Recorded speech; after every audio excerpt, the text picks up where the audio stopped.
পরিযায়ী শ্রমিকদের নাম নথিভুক্তিতে তৎপর শ্রম দফতর। ভিন রাজ্যে কাজ করতে যাওয়া শ্রমিকদের নিরাপত্তা ও সরকারি সহায়তা নিশ্চিত করতে পরিযায়ী শ্রমিকদের নাম সরকারি খাতায় নথিভুক্ত করার উদ্যোগ জোরদার করেছে দক্ষিণ দিনাজপুর জেলা শ্রম দফতর।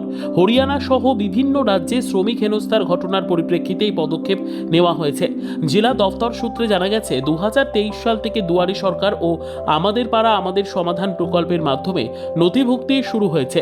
বর্তমানে সরকারি পরিসংখ্যানে 35,000 পরিযায়ী শ্রমিকের নাম থাকলেও বেসরকারি হিসেবে সংখ্যাটি প্রায় দ্বিগুণ। ভিন রাজ্যে দুর্ঘটনায় শ্রমিকের মৃত্যু হলে রাজ্য সরকারের পক্ষ থেকে 50,000 থেকে 2 লক্ষ টাকা পর্যন্ত আর্থিক সহায়তা দেওয়া হয়। এছাড়াও সমস্যায় পড়লে শ্রমিকদের পাশে দাঁড়ানো সরকারের অন্যতম উদ্দেশ্য। জেলার অন্তত 5 শতাধিক শ্রমিক ইতিমধ্যেই ফিরে এসেছেন হেনস্থার আতঙ্কে। শ্রম দপ্তর জানিয়েছে পরিযায়ী শ্রমিকদের নাম রেজিস্ট্রেশনের জন্য পৃথক ডেস্ক থাকবে। পাশাপাশি টোল ফ্রি নম্বর এবং দিদিকে বলো হেল্পলাইনের মাধ্যমেও সহায়তা মিলবে। আমরা হরিয়ানা থেকে আসছি। কি কারণে? ওখানে ভোটার কার্ড দেখছে, আইডি দেখছে, তাও মানছে না, ধরে লিখে পিটাচ্ছে। এখন লাস্টে ডিক্লার দিল যে তোমরা চলে যাও।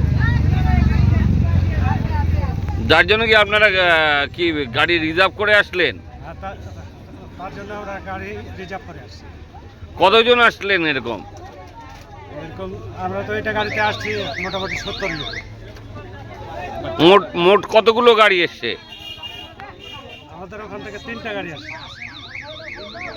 তো মূলত কি আপনারা মানে ওখানে ভয় দেখাচ্ছেন? ভয় দেখানোর কারণেই আসছি। ব্যুরো রিপোর্ট, উত্তর বাংলা সংবাদ।